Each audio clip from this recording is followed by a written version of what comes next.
car payments. Those pesky monthly payments that come with your vehicle that modern day society says you need to have to feel successful. Also, another thing that's been getting overly outrageous and almost impossible to live with for some. An expense that many can't seem to do the math on before they roll out of the dealership. Well, today we're going to go over this catastrophe, as well as where you could be potentially sitting at if you never fell victim to these scams in the first place. Now let's begin.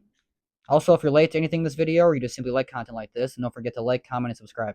Your car payment is keeping you broke. I don't know what the average car payment is these days, but it's got to be more than $500 a month. I bet you that you would feel like you got a raise if you got at least an additional $500 extra in your paycheck every single month. I know that not everyone is taught financial literacy.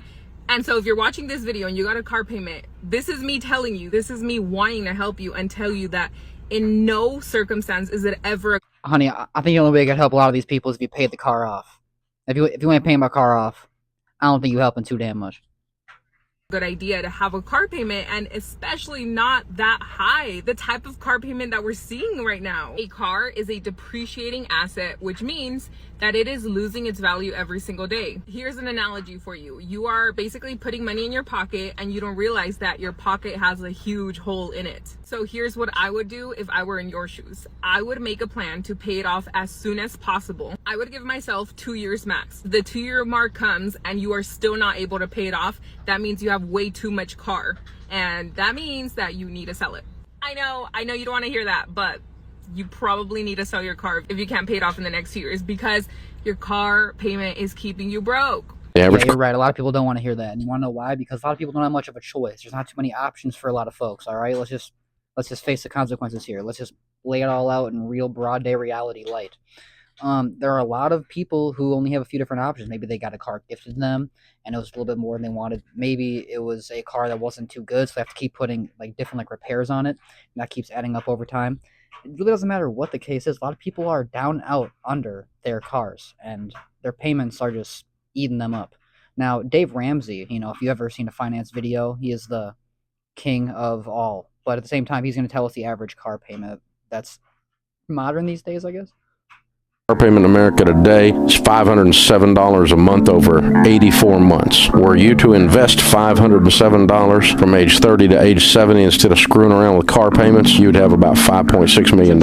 All the millionaires that we interview, 90-some-odd% of them have not had a car payment in decades. So if you want to be normal and mediocre and broke, keep a car payment your whole life.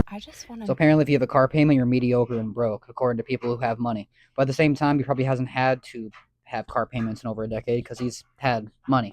But at the same time, yeah, if you could just outright buy your car in full broad spectrum, yeah, you'd be saving money. But nobody can do that. The average American, the average folk, the average person, or even across the world probably can't do that, And so they're going to have to face some sort of car payments, and the interest is going to eat up a lot of those payments. And so you're going to be paying a lot more than what the car is even worth over time, and the car is a depreciating asset, so you're actually paying money for a loose cannon. But it seems like a lot of folks get really far in over their heads, and they end up buying too big of a car. They have too big of a vehicle, whether that's like a truck that they say they need for work, and maybe they could probably use a smaller one and save a few $100s a month, or they have just a brand new car in a more recent year, and you just wanted to keep up with the Joneses, as they say. It's a super old saying, but still holds value. Know what kind of sick joke it is that I paid off my car last month. I haven't even gotten to the date where my next payment would have been due if I was still making payments. And just tell me why I got in my car today and it started to stutter and almost not start. So now I'm going to have to be taking it in. It's a possibility it's a transmission issue. 62,000 miles, 2019 That's not even that vehicle. bad. Paid off, not even a month, and it's gonna break down. Why? The number one as soon as she paid her car off, now she has to go in and put even more money into it to get it fixed. It's a never-ending cycle, guys. Honestly, if you can just live in inner cities, is a car even worth it? Now, the majority of places and the majority of locations throughout the country of America and even throughout the world, you kind of need a car. You kind of need a vehicle if you want to get from destination to destination and place to place, but it's not everywhere, and it might be cheaper to just avoid that altogether. In the United States are car payments and buying a car that you cannot afford. You should always buy your cars with cash Or if the car company is willing to give you a 0% loan, I What can does bro think? I just won the lottery. He said I should always buy my car in cash. What if I just rent it? Yeah, that's like saying I should just pay my rent for the full year. Who does that? I mean, I know people do that, but not very many people. in that instance, it's okay to take a car loan. But other than that, you should always buy your cars with cash. I've seen way too many people buy cars that they can't afford. For example, if you have a $100,000 salary, you should not be buying a car that costs $50,000. The general rule of thumb that I follow is number one, I never buy a new car. I always buy used. And number two, the total value of my car is no more than 2 to 3% of my net worth.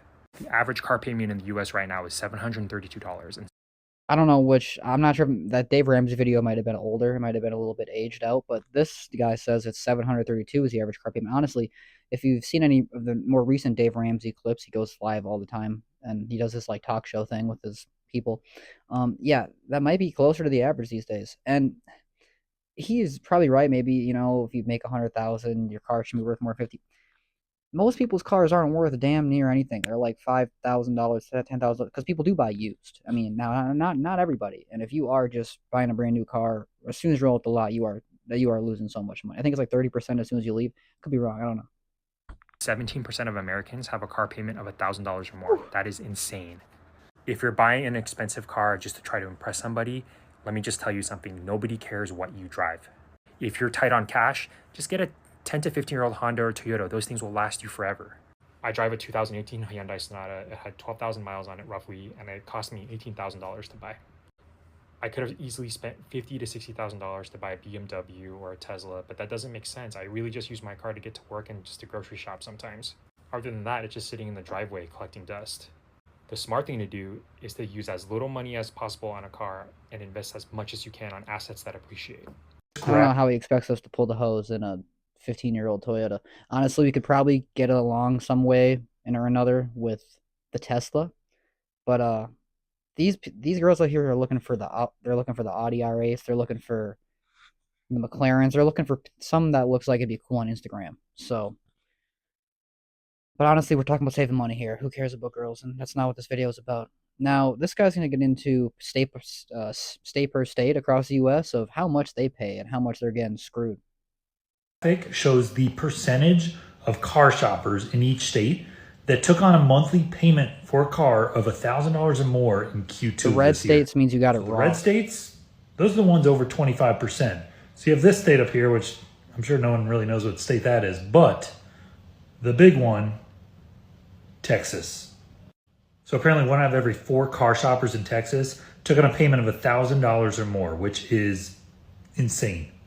Now, I've seen how much SUVs, how much pickup trucks are. We know there's a lot of those driving around Texas, but it makes me wonder with all these people talking about how expensive different areas in Texas, especially Austin, where I live. Maybe I'm wrong. This would just be a complete stereotype. Are there more trucks sold in Texas? Because trucks usually seem to have the higher sort of car payments. All these, how expensive all these places have gotten. Maybe they're spending a little too much on other things. What's your car? 2019 Subaru Crosstrek. What's owed on it? About 17. Oh, That seems kind of average. when'd you get this? Isn't that kind of normal? Like 2 years ago. And what made you think you could afford this? Well, it's $350 a month. Yeah, because That's pretty you low put compared to the average. They are making so much money off of you. Congratulations. You are lifting the American economy from the ground. That's what you use your economic degree for. You know you what? could just lift up the American economy. I need a by car. stretching out your damn car loan. You needed a car. You didn't need a $17,000 car loan. 2 years ago, it was harder. Don't get me wrong. But either way, you stretch out your your loan term so long. That way, your minimum monthly payment could be lower, so it feels affordable. But your interest is just accumulating. Yeah. Just like your income-based repayment on your student loans. You're paying less towards it. Guess what? They accumulate even more because you're putting nothing towards it. What's your interest rate on here? I have no How do you? I have no idea. All right, that was Caleb Hammer. We all know that he goes super crazy hard on folks and people that come on his show. Pretty much just roast the hell out of them. But yeah, she could probably cut that down by like $100 a month, and then by switching her car, maybe if she could somehow buy it out. I don't know if she has more. If she's probably under on that car, so she probably could just trade it in somewhat. But if she did that and she lowered her car payment per month, and she would by doing so eventually be paying less interest over the time that she has it owed. But it still just seems like kind of a not too bad concept. I still don't feel like she really has it too bad out compared to most people who have their car payment, especially compared to the numbers that we were hearing before. It seems like people are much worse off compared to that girl right there. Now we're gonna get into some comments because I always like to touch on some of your guys' comments. Pause. But I do appreciate all the love and support. You guys have been going crazy. I upload just about every single day around here, and at least a few times a week. So I plan to continue doing so. You might see your comment in the future video. My family made a family compound. It's actually quite nice. More families should do the same. When you pool resources together, amazing things can happen. I've been saying this almost every video. People will be shacking up. People will be moving back with their folks. People will be scrounging around looking for roommates on Facebook Marketplace. It's going to happen. The U.S. economy has been in decline since the 1970s. Well, I was born in 1999. I'm just turned 25 about a month ago, so that's about 30 years before my time. But I believe it, man. I think it's been a shit show for quite some time. It's been reckless for a while. It's been the wild, wild west since before we could even actually imagine. Now, this last comment I'm going to touch on here, I make $44 an hour. In some months, it can be tight when unexpected things pop up, but for the most part, I'm chilling. Now, for $44 an hour, you should hopefully be chilling, but I get that. If things pop up, it could be a $5,000 mishap, whether that's car problems, like in this video, a lot of people have that, or whether it's some sort of like medical expense or just, who knows, maybe like it's a house problem. But there's always something to get paid for around, especially in this country, so. Yeah, but I definitely appreciate your guys' love and support and watching the end of this video. If you guys do relate or have any thoughts or opinions about any of these topics in this video, feel free to comment below and like, comment, subscribe, and I will see you next time.